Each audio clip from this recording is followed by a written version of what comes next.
Good morning students. तो आज अपन कर रहे हैं chapter number 3 role of risk share holders.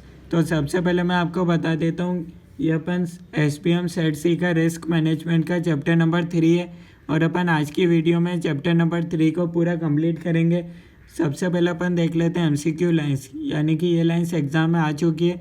तो मैं आपको बता देता हूँ कि आप अगर पास्ट पेपर्स देखोगे, यानी कि मैंने स्टूडेंट के जो एक्सपीरियंस थे, जितना स्टूडेंट को पता था कि कौन सा टॉपिक से क्वेश्चन आए, तो मैंने उस हिसाब से MCQ लाइन्स डिज़ाइन करी है। उसके बाद मैंने डाले चैप्टर और उसके बाद मैंने डाले ICAI MCQ। तो अपन तीनों को ऐसे अपन तीनों चीज़ों को पढ़ेंगे एक ही वीडियो के अंदर और इससे अपना पूरा चैप्टर कंप्लीट हो जाएगा। तो सबसे पहले अपने पास है कुछ लाइंस बता देता हूँ जो एग्ज़ाम में IVS चैप्टर से। तो पहला आया हुआ क्वेश्चन है इंटरनल स्टेक होल्डर्स के बारे में। इंटरनल स्टेक होल्डर्स क्या होते हैं? दीज आर इंडिविजुअल्स और groups within the organisation who are directly affected by the project or business. They may include employees, managers, executives and shareholders. अब आपसे exam में पूछा था एक बार कि शेयर होल्डर्स किसका पार्ट है, ये मैंने अंडरलाइन कर रखा है। क्या क्वेश्चन आया था? शेयर होल्डर्स किसका पार्ट है, इंटरनल स्टेक होल्डर्स का या फिर एक्सटर्नल स्टेक होल्डर्स का? तो आपको आंसर MCQ में टिक करना है। इंटरनल स्टेक होल्डर्स में ये सब आते हैं, employees, managers, executives and share holders. उसके बाद अपने पास सेकंड पॉइंट आता है, second the effective management of risk requires dash and involving the stake holders in the risk management process. तो इसमें था आंसर आइडेंटिफाइंग एंड असेसिंग। ऐसे ही अपने पास थर्ड पॉइंट आता है the CEO as head of management is ultimately the individual who assumes this crucial responsibility. कौन सी crucial responsibility है? More than any other individual in the company, the CEO provides the leadership and the direction to the risk management agenda through the following specific actions. Assumes complete overall ownership of risk management. अब एक बार exam में MCQ आया था कि overall ownership of risk management ये किसकी responsibility है? तो इसका करेक्ट आंसर था CEO की ये रेस्पॉन्सिबिलिटी होती है, ठीक है। और ये CEO होता है जो वो प्रोवाइड करता है leadership and direction to the risk management.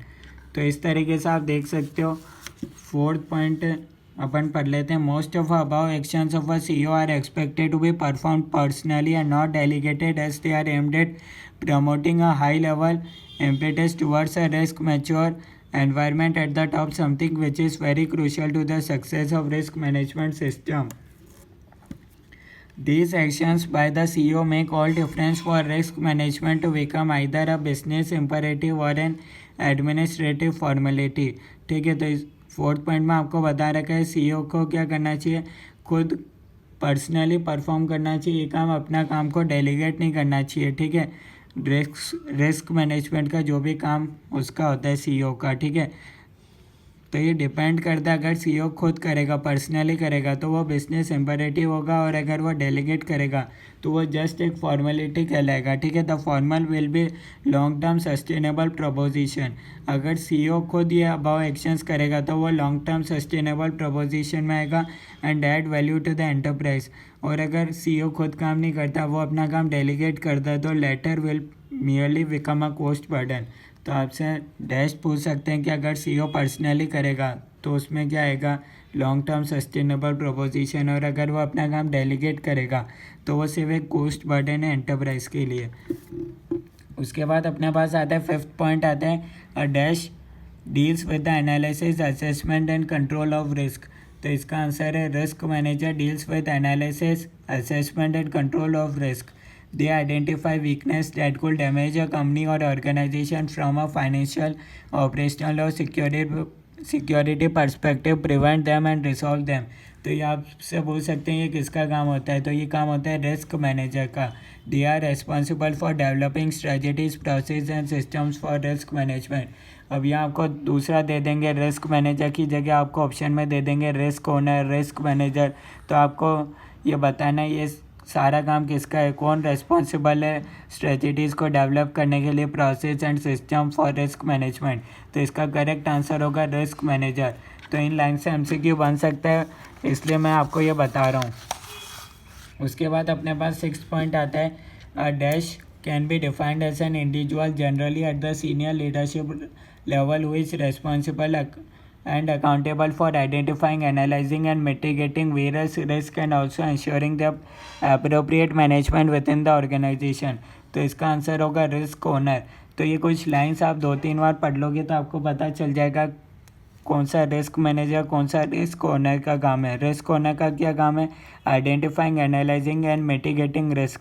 और रिस्क मैनेजर किसके लिए रेस्पॉन्सिबल है? Developing strategies, process and system.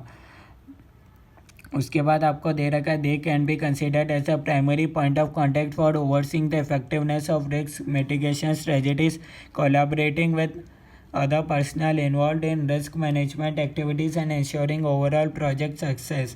तो आपसे पूछ सकते हैं ये किसका काम है, तो आपको टिक करना रहेगा रिस्क ओनर का ये काम होता है, ठीक है। उसके बाद 7th पॉइंट में आपको दे रखा है the role of risk owner. जैसे कि एग्जाम में पूछा था कि असाइनमेंट टू स्टेक होल्डर्स, ये आप देख सकते हो असाइनमेंट टू स्टेक होल्डर्स किसका रोल होता है? रिस्क ओनर या रिस्क मैनेजर का। तो इसका करेक्ट आंसर था रिस्क ओनर का ये रोल होता है कि वो identification, assessment of risk, emerging risk, assignment to stake holders. Exam में ये जो बोल्ड कर रखा है वो आया था एग्जाम में। उसके बाद 8 पॉइंट है reporting and communication. Risk owners are supposed to regularly report on the progress of risk mitigation efforts and the status of key risk indicators to relevant stakeholders on periodic basis as necessary। तो अब आपको ये line पूछ सकते हैं कि ये किस में आता है? रिपोर्टिंग एंड कम्युनिकेशन में आता है। दूसरा पॉइंट आपको 4 ऑप्शन दे देंगे तो आपको टिक करना रहेगा रिपोर्टिंग एंड कम्युनिकेशन में आता है। रिस्क ओनर्स को रेगुलर रिपोर्ट करना होता है, ठीक है। तो यहाँ से आप आइडेंटिफाई कर सकते हो यहाँ रिपोर्ट वर्ड आ गया तो किस में आएगा? रिपोर्टिंग एंड कम्युनिकेशन में आएगा। 9th पॉइंट आता है however the risk manager focuses on the operational aspect of risk management. आपसे एग्जाम में पूछेंगे dash focuses on operational aspect of risk management, risk manager या रिस्क ओनर। तो करेक्ट आंसर है मैनेजर ऑपरेशनल, ठीक है। एमओ याद रख सकते हो trick. Whereas the risk owner holds ultimate accountability for specific risk and oversee their management within the organization। तो रिस्क ओनर क्या करते हैं? वो अकाउंटेबल है, ठीक है। उसके बाद 10th पॉइंट आता है एक्सटर्नल ऑडिटर। अब आपसे पूछ सकते हैं ये detail review of all risk किसका काम है? That could have a direct bearing on financial statements. External auditor या इंटरनल ऑडिटर, ठीक है। इंटरनल ऑडिटर क्या करता है? वो इवेल्युएट करता है effectiveness of all governance, risk and control, कि जितने एंटिटी के अंदर कंट्रोल्स है वो सफिशिएंट है या नहीं है। And monitor the companies compliances, वो चेक करता है कंपनी ने सारे कंप्लाइंस करे या नहीं। और ये असिस्ट करता है internal auditor management and board through independent evolution of effectiveness of risk management system and the reliability of output and reports from this system. तो अब आपसे पूछ सकते हैं ये सारा किसका काम होता है? एक्सटर्नल ऑडिटर या इंटरनल ऑडिटर। तो आपको पता होना चाहिए कौन सा किसका काम है, ठीक है। तो ये सारी एमसीक्यू लाइंस थी जो एग्ज़ाम में ऑलरेडी आ चुकी है, आपके एग्ज़ाम में भी आ सकती है, तो ये मैंने आपको बता दी। अब अपन डिटेल चैप्टर पढ़ते हैं क्योंकि हो सकता है आपके एग्ज़ाम में अगर आपको अच्छा स्कोर करना है तो आपको पूरा चैप्टर तो पढ़ना ही पड़ेगा। तो अपन शुरू करते हैं पूरा चैप्टर को। यहाँ से अपन पढ़ते हैं चैप्टर नंबर 3। सबसे पहले इस चैप्टर के अंदर आता है इंट्रोडक्शन। इंट्रोडक्शन में आपको रिस्क स्टेक होल्डर्स के बारे में बता रखा है। रिस्क स्टेक होल्डर्स कौन होते हैं? Individuals, groups, organisations with an interest in managing risk, जिनका इंटरेस्ट होता है वो मैनेजिंग रिस्क में with in a project of business. They can B internal भी हो सकते हैं, एक्सटर्नल भी हो सकते हैं। कैसे होंगे ये आपको कैटेगरीज दे रखी है। पहला आपको दे रखा है internal stake holders. Internal stake holders के क्या एग्जांपल है आपसे पूछ सकते हैं, जैसे कि ये एमसीक्यू में आए हुए employees, managers, executive, share holders किस में आते हैं? Internal stake holders, external stake holders, regulatory authorities, investors and share holders. तो आपको करेक्ट आंसर टिक करना पड़ेगा। एक्सटर्नल स्टेक होल्डर्स में कौन आते हैं? Customer, suppliers, regulatory authorities, creditors, investors, local communities. Regulatory authorities में कौन आता है? Government agencies. Investors and share holders में कौन आते हैं? Monitor company risk and influence decisions विया शेयर होल्डर मीटिंग्स। आपसे ये पूछ सकते हैं ये किस में आता है, ठीक है। सप्लायर्स एंड पार्टनर्स में क्या होता है? Affected by financial risk, supply chain issues and operational disruptions. Customers में क्या आता है, their satisfaction and safety depend on risk management in product service delivery. सिर्फ आपसे ये लाइन पूछेंगे और पूछेंगे ये किसका पार्ट है, जैसे कि एग्जाम में एक बार आया था, share holder internal stake holders का पार्ट है या नहीं है। ऐसे आपके एग्जाम में हो सकता है दूसरा पॉइंट आ जाए, लोकल कम्युनिटीज़ में क्या होता है, मे फेस एनवायरमेंटल और social risk from business operations, competitors influence risk strategies indirectly through market trends and business competition. उसके बाद अपने पास नेक्स्ट पॉइंट आता है, board oversight and role of board of directors. Board of directors किसके लिए responsible है, गवर्नेंस स्ट्रेटजीज को सेट करने के लिए एंड ओवरसीइंग रिस्क मैनेजमेंट। अब आपसे पूछ सकते हैं ये किसका काम है, कौन रेस्पॉन्सिबल है। Boards often delegate responsibilities to committees for better focus and efficiency. They rely on management, internal auditors and external auditors for risk insights. ठीक है, आप ध्यान रख सकते हो। ठीक है, सिर्फ एक दो बार आप रीड कर लोगे तो भी काम चल जाएगा एग्ज़ाम के लिए। ठीक है, उसके बाद अपने पास आता है नेक्स्ट टॉपिक आता है, role of CEO and management. अब जैसे आपसे यहाँ एमसीक्यू में दे देंगे बोर्ड ऑफ डायरेक्टर का काम है या सीईओ का काम है, फिर आप कंफ्यूज हो जाते हो। सीईओ का क्या काम है, सीईओ की रिस्पॉन्सिबिलिटीज़ देख लो, owing risk management policy systems processes, setting at the tone at the top for risk conscious decision making. अब ये पूछ लिया था, ये tone at the top for risk conscious decision making किसकी रिस्पॉन्सिबिलिटी है, सीईओ की, बोर्ड ऑफ डायरेक्टर्स की। तो ये आपको ध्यान रखना है, ये सीईओ की रिस्पॉन्सिबिलिटी है। Establish formal risk management functions, assign risk responsibilities, monitoring risk management performance, reporting updates to board of directors. उसके बाद आते हैं importance of CEO support. CEO led risk management is more effective than delegating as it is as an administrative formality.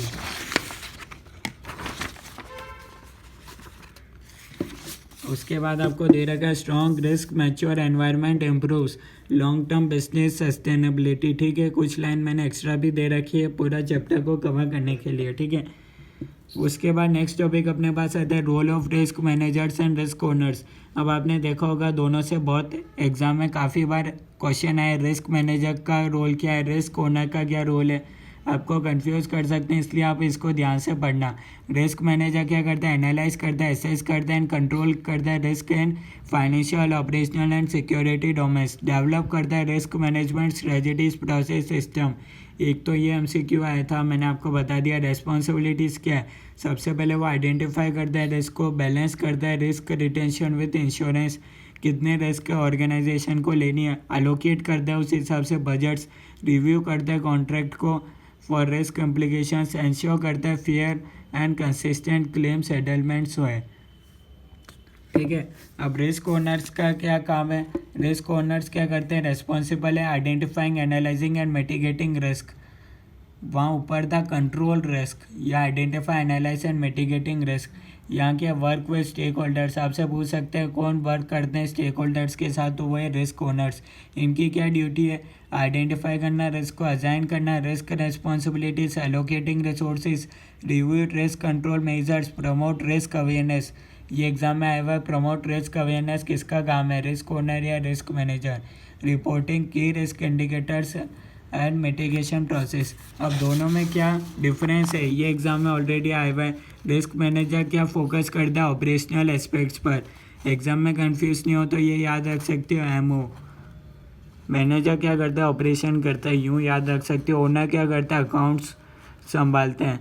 उसके बाद role of auditors, ये भी मैंने आपको बता दिया कि एग्जाम में आ सकता है। एक्सटर्नल ऑडिटर्स क्या करते हैं, conduct independent assessments, their reports provide critical risk insights to board, conduct independent assessments of financial risk affecting company performance, check करता है, their reports provide critical risk insights to boards। उसके बाद अपने पास आते हैं इंटरनल ऑडिटर्स। इंटरनल ऑडिटर्स क्या करता है, इवेल्युएट करता है governance, risk controls and company compliance, assist करता है मैनेजमेंट एंड बोर्ड को। ये ऑलरेडी एग्जाम में आ चुका है। असिस्ट कौन करता है, मैनेजमेंट और बोर्ड को, इंटरनल ऑडिटर या एक्सटर्नल ऑडिटर। तो आपको टिक करना है इंटरनल ऑडिटर। अब अपन करते हैं ICAI MCQ, क्योंकि अपन ऑलरेडी पूरा चैप्टर कंप्लीट कर चुके हैं। एग्जाम में जो MCQ लाइन्स आई थी वो अपन देख चुके हैं, पर अपने ICAI मॉड्यूल में भी कुछ MCQ दे रखे हैं, तो अपनी जिम्मेदारी है कि अपन उसको भी सॉल्व करके जाएं एग्ज़ाम के अंदर। पहला आपसे पूछा था इंटरनल रिस्क के एग्जांपल्स कौन से हैं। अब यहाँ आपको पता होना चाहिए इंटरनल रिस्क और एक्सटर्नल रिस्क दोनों के एग्जांपल्स में क्या आते हैं। ये था एक्सटर्नल रिस्क का एग्जांपल, ये अलग पॉइंट था, सप्लायर अलग पॉइंट था, शेयर होल्डर्स इसका करेक्ट आंसर है। With which of following stake holders are quality issues, supply chain disruptions and other risk associated. ये पॉइंट मैंने कवर नहीं करा है तो मैं आपको इधर बता देता हूँ, ये कस्टमर इसका आंसर होगा। ये आप ध्यान दे लेना, इसका कस्टमर आंसर है। अपने नोट्स में ये लाइन कवर नहीं है। उसके बाद अपने पास थर्ड MCQ आता है, which of following take specific action such as assumption of complete overall ownership. मैंने आपको बताया था ओवरऑल ओनरशिप किसका काम है, CEO का काम है। मैंने आपको बोला था board of director CEO exam में आएगा ऑप्शन, तो आप कंफ्यूज हो जाओगे। फोर्थ MCQ था, which of following is not a role of risk manager. अब यहाँ आपको रोल दे दिया, रिस्क ओनर का कौन सा रोल है, तो ये ऑलरेडी रिस्क बैलेंस करना मैनेजर का काम है, एलोकेट करना बजट ये उसका काम है, मेंटेनिंग रिकॉर्ड्स एंड इंश्योर करना फेयर सेटलमेंट्स ये उसका काम है, creating an overall risk management culture और अक्रॉस द ऑर्गेनाइजेशन ये किसका, रिस्क ओनर का काम है। इसलिए बोला था ध्यान से पढ़ना ये पॉइंट। उसके बाद नेक्स्ट पॉइंट अपने पास आता है, while the dash focuses on operational aspect. कौन फोकस करता है ऑपरेशन पर, मैनेजर MO बोला था। और अकाउंट कौन संभालता है, ओनर, रिस्क ओनर। तो आप देख सकते हो अगर आपने एक लेक्चर ध्यान से सुन लिया तो आपके ICAI मॉड्यूल के क्वेश्चन भी सॉल्व हो जाएंगे। सिर्फ आपको 2 चीज़ें ध्यान से पढ़नी है, MCQ लाइन्स और पूरा चैप्टर को। उसके बाद ICAI MCQ तो आप खुद ही सॉल्व कर लोगे। तो मिलते हैं नेक्स्ट वीडियो के अंदर। यहाँ तक कोई आपको डाउट है तो आप कमेंट्स में बता सकते हो। अपने दोस्तों के साथ भी वीडियो शेयर करना अगर वो SPM सेट से पेपर नंबर 1 रिस्क मैनेजमेंट की तैयारी कर रहे हैं तो मिलते हैं नेक्स्ट वीडियो के अंदर नेक्स्ट चैप्टर के साथ।